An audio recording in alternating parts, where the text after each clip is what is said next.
Aku pergi ni sebab aku nak khidmat mak aku. Aku nak khidmat ayah aku. Mungkin aku nak bawa anak-anak aku berjalan.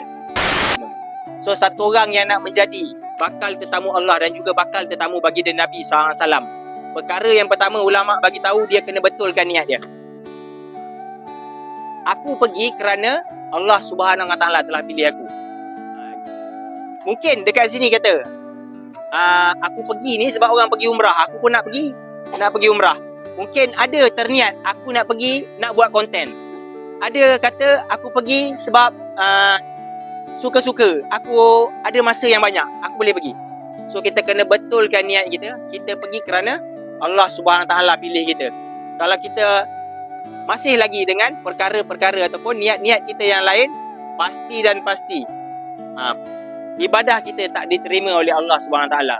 Sebab apa? Allah SWT terima satu orang manusia tu bila mana orang tu betul-betul nak bawa diri dia sebagai satu orang hamba yang boleh beribadah kepada Allah SWT.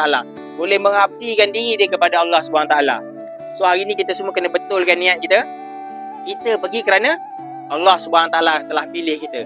Mungkin ada yang kata, aku pergi ni sebab aku nak khidmat mak aku. Aku nak khidmat ayah aku. Mungkin aku nak bawa anak-anak aku berjalan. Hakikatnya kita pergi kerana Allah SWT pilih kita. Yang lain tu adalah asbab dia. So kita kena betul-betul tukar niat kita ini. Kita pergi kerana Allah Subhanahu Wa Taala.